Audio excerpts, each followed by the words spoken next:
Hello students, आज हम biotechnology का एक बहुत ही इंटरेस्टिंग टॉपिक जो है उसको पढ़ने वाले हैं। बायोटेक्नोलॉजी प्रिंसिपल्स एंड प्रोसेसेस, उसमें से एक छोटा सा सब टॉपिक जो कि है क्लोनिंग वेक्टर के बारे में। अगर हमें क्लोनिंग वेक्टर के बारे में पढ़ना है तो उसके पहले ये क्लोनिंग वेक्टर का जहाँ पे एप्लीकेशन है जिसको यूज करके हम रिकॉम्बिनेंट डीएनए बनाते हैं उसको थोड़ा बेसिकली समझना, उसके पीछे का जो आइडिया है वो समझना बहुत जरूरी है। एनसीईआरटी का ये डायग्राम है, पहले उसको समझ लेते हैं। सपोज ये एक डीएनए है जो कि फॉरेन डीएनए है। इस डीएनए के ऊपर एक जीन है,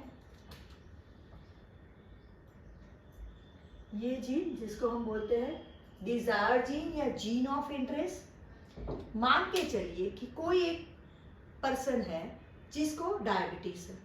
अब उसे डॉक्टर ने बोला है कि आपको इंसुलिन के इंजेक्शंस लेने पड़ेंगे। अब ये इंसुलिन जो है बहुत ज़्यादा क्वांटिटी में हमें चाहिए, बहुत ज़्यादा तादाद में चाहिए।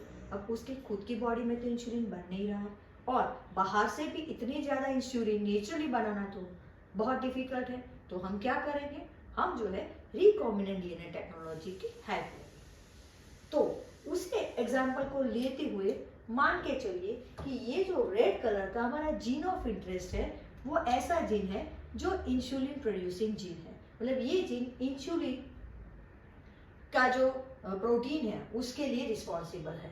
तो ये इंसुलिन प्रोड्यूसिंग जीन या जीन ऑफ इंटरेस्ट हम उसको बोल सकते हैं। तो लिख देते हैं ये हमारा जीन ऑफ इंटरेस्ट है। अब इस जीन को हमें पहले तो कट करना पड़ेगा और किसी और वेक्टर के अंदर उसको ट्रांसफर करना पड़ेगा। फॉर एन एग्जाम्पल, अगर ये कोई बैक्टीरिया है, इस बैक्टीरिया के अंदर अगर हम ये वाला जीन इनकॉर्पोरेट कर दे तो ये बैक्टीरिया की मल्टीपल कॉपी बनेगी। तो उसके साथ साथ ये जीन की भी मल्टीपल कॉपी बन जाएगी, मतलब क्लोनिंग हो जाएगा।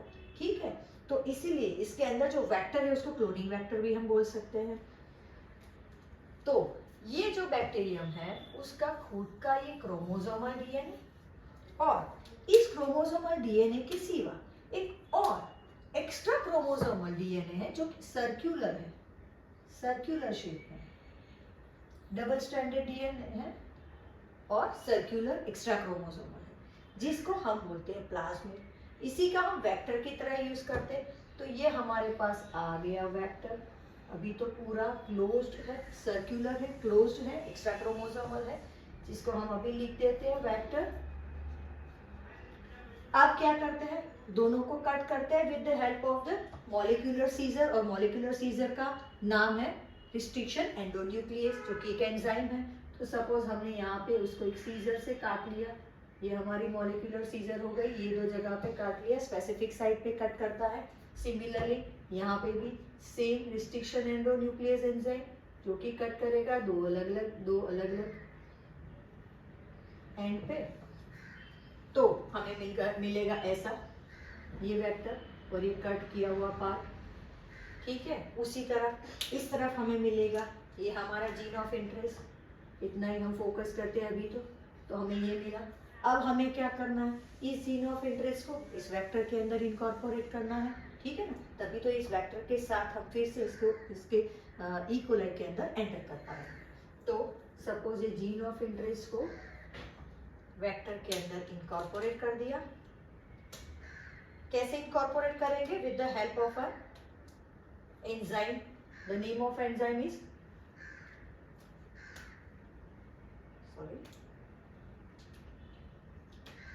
दूसरा ये लेते हैं।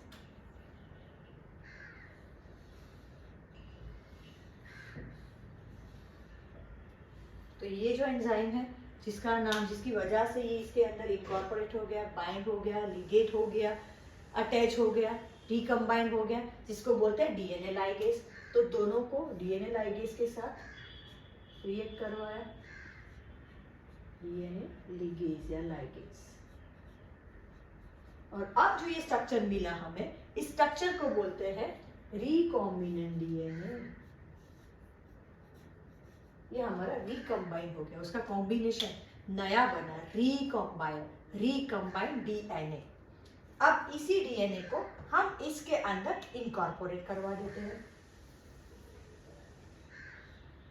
तो ये हमारा ओरिजिनल था प्लाज्मिड, उसी को हमने यहाँ से निकाल दिया था और अब घूम फिर के फिर से विथ क्या, उसके साथ अब क्या आ गया, जीन ऑफ इंटरेस्ट, और ये बन गया हमारा रिकॉम्बाइंड डीएनए, रिकॉम्बिनेंट डीएनए। और ऐसे बैक्टीरिया जिसके अंदर रिकॉम्बाइंड डीएनए वाला प्लाज्मिड है, उस बैक्टीरियम को बोलेंगे ट्रांसफॉर्मेंट। ये ट्रांसफॉर्म हो गया, इसलिए ऐसे बैक्टीरिया जो है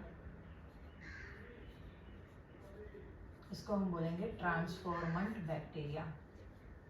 ठीक है, तो मेन रोल प्ले कौन करता है, ये वेक्टर। वेक्टर ना होता तो हम सिर्फ, हमारे पास डिजायर्ड जीन है पर हम उसका कुछ कर नहीं पाते, तो इसलिए वेक्टर का बहुत इंपॉर्टेंट रोल प्ले है। तो आइए हम आज डिटेल में पढ़ते हैं क्लोनिंग वेक्टर के बारे में, और उसमें भी सबसे इंपॉर्टेंट है प्लाज्मिड के बारे में।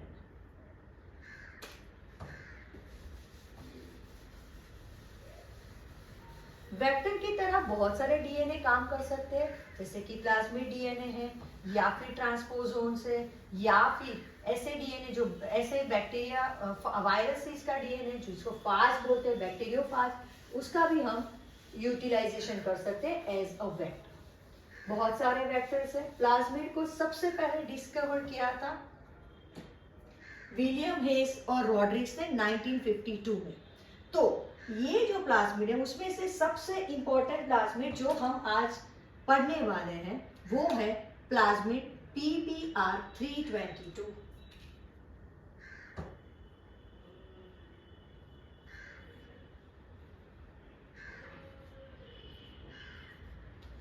अब इसका एक डायग्राम है जो आपके एनसीईआरटी में दिया गया है। डायग्राम थोड़ा डिफिकल्ट लग रहा है, और एक छोटी सी स्टोरी के फॉर्म में हम इस डायग्राम को अच्छे से पढ़ें। ठीक है, तो सबसे पहले देख लेते हैं स्टोरी। स्टोरी क्या है?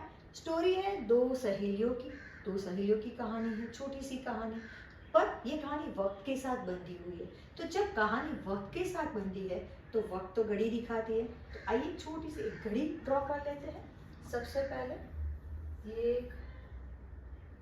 एक घड़ी है, ठीक है, इसका अंदर का एजिस भी ड्रॉ कर लेते हैं। ये हमारे पास घड़ी है, और घड़ी हमें दिखाती है वक्त, तो वक्त भी ड्रॉ कर लेते हैं छोटा सा। 12 बजे, 3 बजे, 6 बजे और 9 बजे। ठीक है, चलिए कहानी को समझते हैं। कहानी है दो सहेलियों की। सहेलियों का नाम क्या है? तो एक सहेली जो है उसका नाम है प्रीशा थापर। चलो लिख देते हैं। पहली फ्रेंड का नाम प्रीशा थापर, और दूसरी कहानी है, दूसरी जो सहेली है उसका नाम है पल्लवी। यू साउथ इंडियन है, पल्लवी यू। ठीक है, तो इसमें से जो प्रीशा थापर है उसको अपनी फ्रेंड से मिलना था। सुबह सुबह जल्दी उठ गई और उठ के 7 बजे जो है वो अपनी फ्रेंड को मिलने के लिए निकल पड़ी। कितने बजे? 7 बजे, अप्रोक्सीमेटली 7 बजे निकल गई। अब 8:30 पौने 9 के बीच में वो अपनी फ्रेंड को मिली। कहाँ मिली? एम्फी थिएटर के आगे मिली। किसको मिली? पल्लवी को मिली। तो प्रीशा और पल्लवी ने एम्फी थिएटर के आगे ही बैठ के 11 बजे तक बहुत अच्छे से टाइम बिताया, बहुत सारे गप्पे लगाए। अचानक से 11 बजे याद आया कि हमारी तो 11 बजे से 1 बजे की तो क्लास थी। किस चीज़ की क्लास थी? इको की क्लास थी, जो हिंदी में चलने वाली थी, और मैम 3 घंटे लेने वाले थे। कोई बात नहीं, चले गए क्लास में। 1 बजे जैसे ही क्लास खत्म हुई, फ्री टाइम था, तो दोनों का वो लीजर टाइम था, तो दोनों बहुत मजे किए। उनका वो वक्त बेमिसाल रहा। कौन सा वक्त? 1 बजे से 4 बजे तक। अब 4 बजे के बाद जैसे ही ये जो प्रीशा है उसको याद आया कि बहुत सारा होमवर्क है ये वो, तो उसको तो चक्कर आने लगे। वो बोली मुझे तो सब 2-2 दिखता है। 5 साढ़े 5 हुए तब तो बोलती है अब तो मुझे सच में 2-2 दिखता है, मैं रस्सी खा के मर जाऊंगी, पर कल से क्लास में नहीं आऊंगी।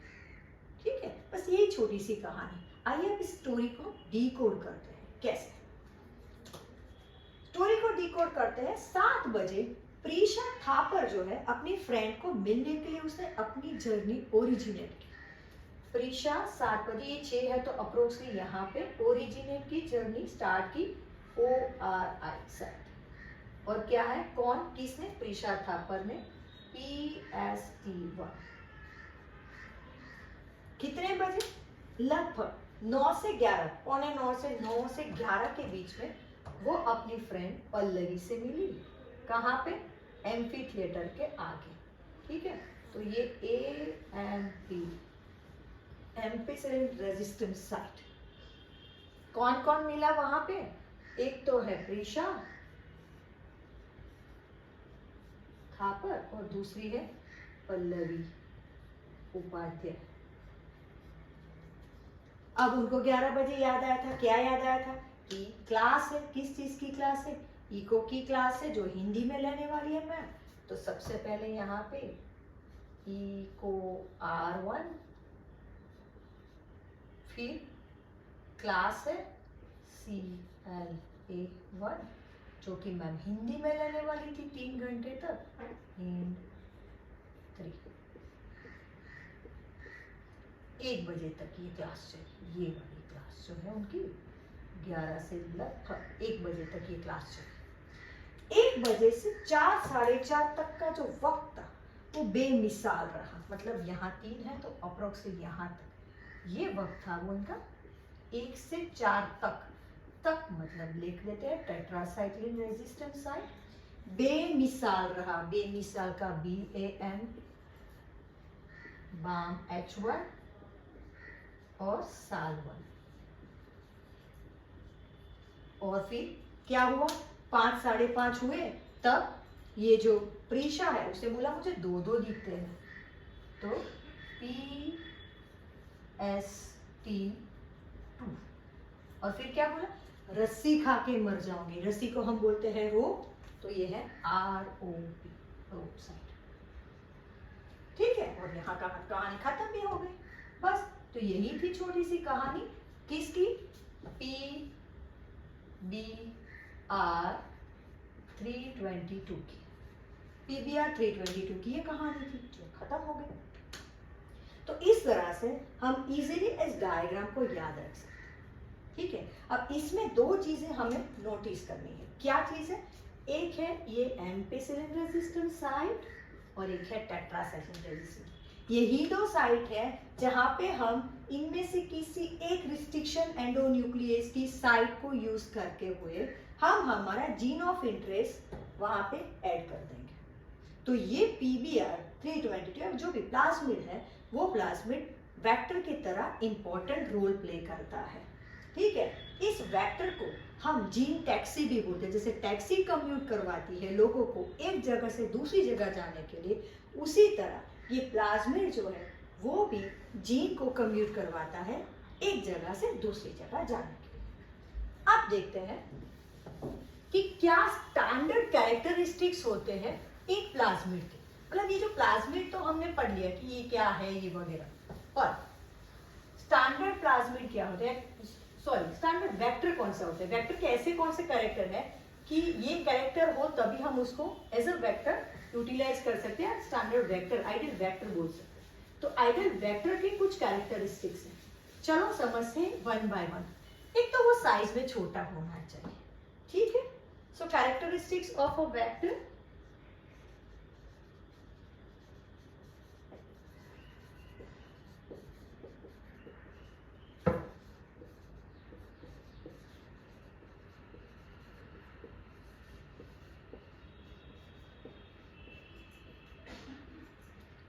सबसे पहले उसकी साइज छोटी होनी चाहिए ताकि उसको हैंडल करना, इनकॉर्पोरेट करना, आइसोलेट करना या ज़्यादा क्वांटिटी में हम जब उसको हैंडल करते हैं तो हमारे लिए इजी है। सेकेंड है उसके पास एक तो ओरी साइट होनी चाहिए। व्हाट इज ओरी साइट, साइट ऑफ ओरिजिन क्या रोल प्ले करता है। हमने अभी अभी जो डायग्राम देखा था प्लाज्मिड का, ठीक है, PBR 322, उसमें 7 बजे हमने बताया था अप्रोक्सीमेटली इस जगह पे हमने बताया था ओरी साइट। तो ये जो ओरी साइट है वो site of origin of replication है। यही साइट जो है वो रेप्लिकेशन की प्रोसेस के ओरिजिनेशन के लिए, उस प्रोसेस को स्टार्ट होने के लिए रिस्पॉन्सिबल है। यहाँ पे ऐसे जीन है जो जीन ट्रिगर करेंगे रेप्लिकेशन की प्रोसेस को स्टार्ट होने में। तो इसीलिए ये बहुत इंपॉर्टेंट रोल प्ले करती है। इसकी वजह से क्या होगा, ओरी साइट है तभी तो प्लाज्मिड जो है वो डबल होगा, रेप्लिकेट होगा, और अगर प्लाज्मिड रेप्लिकेट होगा तभी तो उसी प्लाज्मिड के ऊपर जो हमने एक्स्ट्रा जो जीन हमारा इनकॉर्पोरेट किया था उसी प्लाज्मिड के साथ साथ वो भी मल्टीप्लाई होगा और मल्टीपल कॉपी मिलेगी। तो जितनी कॉपी नंबर ज्यादा, जितना ओरी साइट जो है जितना रेप्लिकेशन ज्यादा उतना कॉपी नंबर ज्यादा। तो ओरी साइट का एक इंपॉर्टेंस है कॉपी नंबर कंट्रोल, और हमारे लिए डिजायरेबल क्या है, हाई कॉपी नंबर। जितना कॉपी नंबर ज्यादा होगा उतना क्लोनिंग ज्यादा मिलेगा, उतना ज्यादा हमें रेप्लिकेट प्लाज्मिड या हमारा जीन ऑफ इंटरेस्ट मिलेगा। तो एक तो है ओरी साइट। सेकेंड कैरेक्टर, वो है एक तो ओरी साइट में मैं बता दूं कि 20 to 30 स्टैंडर्ड जनरली जो 20 to 30 कॉपी पर सेल होता है, पर वो वेरी भी करता है। अब सेकेंड जो है वो है सिलेक्टेबल मार्कर।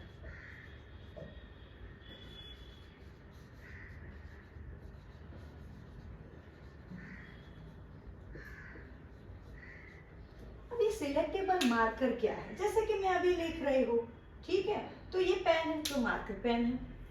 अब ये मार्कर पेन, जैसे आप लेबोरेटरी में कोई एक्सपेरिमेंट कर रहे हो तो बहुत सारे स्टूडेंट्स की एक सी टेस्ट ट्यूब होती है, तो किसको कैसे पता चले किसकी कौन सी टेस्ट ट्यूब है, तो हम क्या करते हैं मार्कर से मार्क करते थे अपना इनिशियल कि ये मेरी एस है या जी है जो भी है।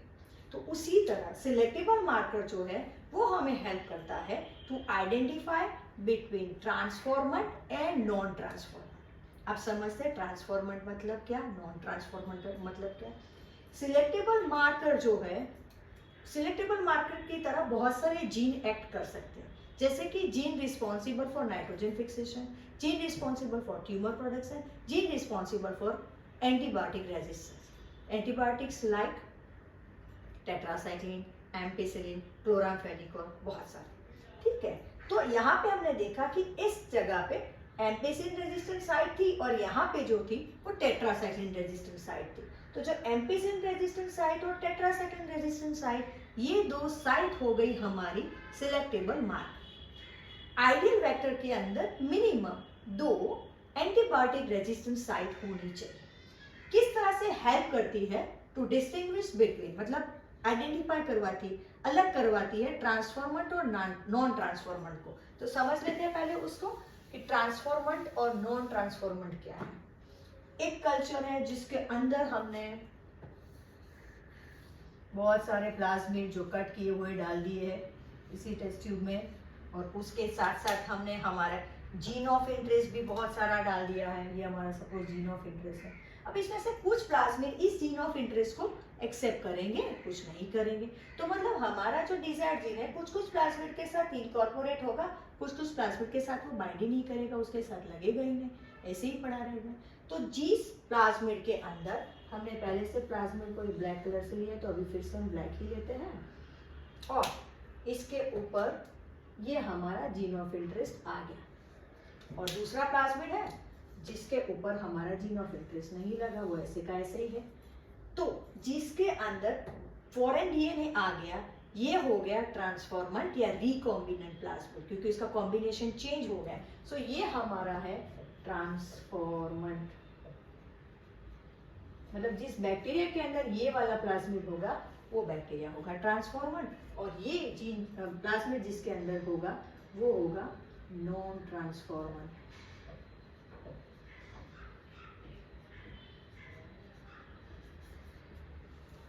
ठीक है, तो देखते हैं कैसे हम उसको आइडेंटिफाई करते हैं, मतलब अलग कर सकते हैं कि ये बैक्टीरिया ट्रांसफॉर्मेंट है, ये बैक्टीरिया नॉन ट्रांसफॉर्मेंट है। अब देख लो, ये एक बैक्टीरिया है और ये दूसरा बैक्टीरिया है। इस बैक्टीरियम के अंदर जो जीन है वो ऐसा है इंटेक्ट, प्लाज्मिड जो है वो ऐसा ही है, कुछ नहीं है उसके अंदर, फॉरेन डीएनए नहीं है।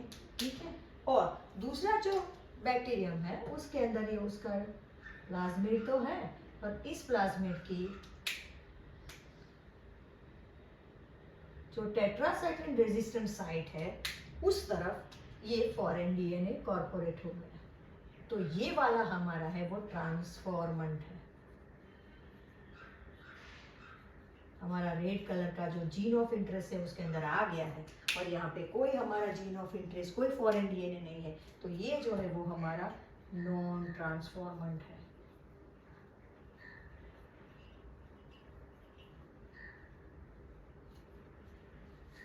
अब कैसे हम उसको डिस्टिंग्विश कर सकते, कैसे उसको अलग कर सकते हैं, तो देखो दोनों के ऊपर सेम प्लाज्मिड है। यहाँ पे हमारे पास थी एम्पिसिलिन रेजिस्टेंट साइट इतनी जगह पे, और यहाँ पे थी हमारे पास टेट्रासाइक्लिन रेजिस्टेंट साइट। अब यहाँ पे हमारा जीन ऑफ इंटरेस्ट आ गया, तो टेट्रासाइक्लिन रेजिस्टेंट साइट तो बाहर निकल गई, और एम्पिसिलिन रेजिस्टेंट साइट अभी भी है।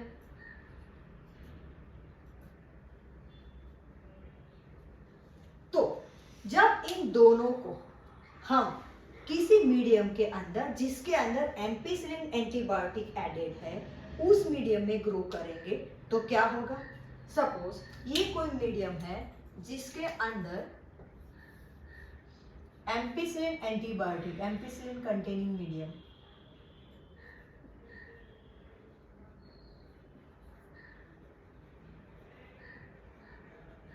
तो इस एम्पिसिलिन कंटेनिंग मीडियम के अंदर ये जो ट्रांसफॉर्मेंट है हमारे, नॉन ट्रांसफॉर्मेंट है, ये तो ग्रो करेंगे, पर हमारे ट्रांसफॉर्मेंट है वो भी ग्रो करेंगे। क्यों? क्योंकि उनके अंदर, ट्रांसफॉर्मेंट को मैं रेड से बताती हूँ, दोनों ग्रो करेंगे। क्यों? क्योंकि उनके अंदर भी एम्पिसिलिन रेजिस्टेंट जीन है, पर अगर हम इस प्लेट में से कॉपी करें, ट्रांसफर करें रेप्लिका प्लेट टेक्निक से किसी और मीडियम में, और अब की बार ये जो दूसरा मीडियम है वो टेट्रासाइक्लिन कंटेनिंग मीडियम है, टेट्रासाइक्लिन कंटेनिंग मीडियम।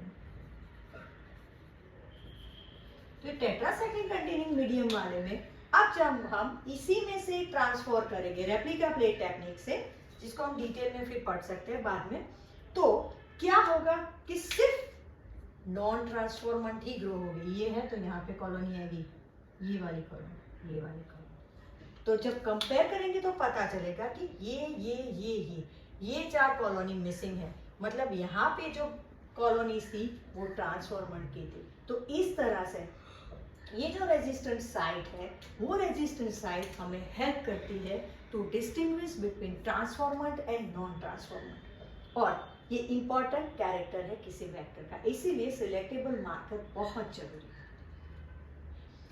ये जो टेट्रासाइक्लिन रेजिस्टेंट जीन था वो निकल गया, और उसकी जगह पे हमारा जीन ऑफ इंटरेस्ट इंसर्ट हो गया। तो ये इंसर्ट हुआ, उसी की वजह से दूसरा जो ओरिजिनल जीन था वो इनएक्टिव हो गया, क्योंकि वो रिमूव ही हो गया, निकल ही गया है। तो इसको बोलते हैं इंसर्शनल इनएक्टिवेशन। तो सिलेक्टेबल मार्कर, ओरी साइज, स्मॉल साइज, और एक और कैरेक्टर जरूरी है किसी भी प्लाज्मिड, किसी भी वेक्टर के लिए, तो वो है रिकॉग्निशन साइट, या फिर हम उसको रिकॉग्निशन साइट ना बोलते, उसको क्लोनिंग साइट भी बोल सकते हैं। तो क्लोनिंग साइट ये ऐसे सीक्वेंस है जीन्स की जहां पे स्पेसिफिक रिस्ट्रिक्शन एंडोन्यूक्लियस उस सीक्वेंस को आइडेंटिफाई करता है और उसी सीक्वेंस को रिकॉग्नाइज करता है, इसलिए उसको रिकॉग्निशन सीक्वेंस या रिकॉग्निशन साइट बोलते हैं। और उसी जगह पे उसको कट करेगा और जीन ऑफ इंटरेस्ट को डीएनए लाइगेज की मदद से उसी जगह पे उसको इनकॉर्पोरेट करवाएगा और क्लोन करेगा, इसलिए उसको क्लोनिंग साइट भी बोलते हैं। तो क्लोनिंग साइट या रिकॉग्निशन साइट बहुत सारी जरूरी है। पर हाँ, बहुत सारी अगर क्लोनिंग साइट या एक ही एंडोन्यूक्लियस के लिए अगर बहुत सारी क्लोनिंग साइट है, मतलब सेम एंडोन्यूक्लियस यहाँ पे भी उसकी साइट है, यहाँ पे भी साइट है, यहाँ पे भी साइट है, तो क्या होगा? कंफ्यूजन हो जाएगा कि कहाँ पे वो जो है बाइंड करे और कहाँ पे कट करे। तो रिकॉग्निशन साइट या क्लोनिंग साइट है स्पेसिफिक एंडोन्यूक्लियस के लिए मिनिमम होनी चाहिए कि एक कम से कम एक। पर अगर ओरी साइट की बात करें तो कॉपी नंबर जो है वो मैक्सिमम होनी चाहिए, सिलेक्टेबल मार्कर मिनिमम 2 होनी चाहिए, और क्लोनिंग साइट पर जो क्लोनिंग वेक्टर है, पर क्लोनिंग जो एंडोन्यूक्लियस है, पर एंडोन्यूक्लियस वो मिनिमम होनी चाहिए। ठीक है, तो आज का जो टॉपिक है होप आपको पसंद आया होगा। आज हम यहीं तक रखते हैं, नेक्स्ट टाइम फिर से।